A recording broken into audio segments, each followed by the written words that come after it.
పట్నాల్లో పచ్చదనం కనిపిస్తున్నదా ఏడన్నా? రోడ్ల పక్కన ఏడన ఒక ఆడ చెట్టు ఉంటే అదే మా ఎక్కువ.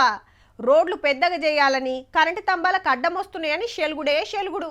మొగుల్ని దాకే బంగ్లాలు కడుతున్నాం, పెద్ద పెద్ద కంపెనీలు పెడుతున్నామని మురుసుడు తప్పితే పచ్చదనం ఎంత ఆగం చేస్తున్నాం అనేది ఆలోచన ఏసుడే తక్కువ. ఆడనో ఈడనో పార్కులుంటే ముత్తెమంది షేప్ పోయి నిమ్మల పడుతున్నారు పబ్లిక్. కానీ గీడ చూడుర్రీ, ఇది చెట్టో బంగ్లానో అర్థమైతలేదు కదా. సూపర్ ట్రీ మరి.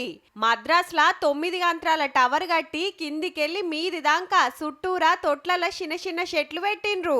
ఎత్తు 30 మీటర్లు. సింగపూర్లో కనబడుతుంటాయి. పట్నాల పచ్చదనం తగ్గొద్దని కొత్తగా పార్కులు కట్టిస్తుంటే చెన్నైలా ఒక దాంట్లో గీ సౌలతి చేసిండ్రు. ఖర్చు 12 కోట్లు. పార్కులున్న పచ్చదనం అంతా ఈ ఒక్క టవర్ మీదనే వరుసుకోవచ్చు. దీనికి చుట్టూరా లక్షల మందికి మంచి గాలి ఇస్తది పక్కా.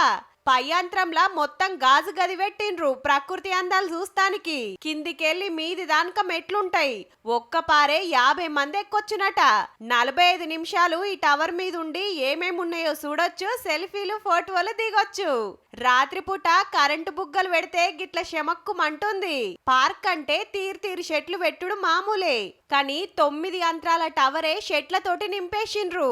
ఇది చూస్తానికన్నా పార్కుకొస్తారు. ముతమంత షేపు మంచి గాలి వీలిస్తే పానాలు మంచిగుంటాయని సర్కారు ఆపోచన కావచ్చు. అబ్బా, మన తన కూడా గీ ఉపాయం చేస్తే బాగుండు అనిపిస్తుందిలే.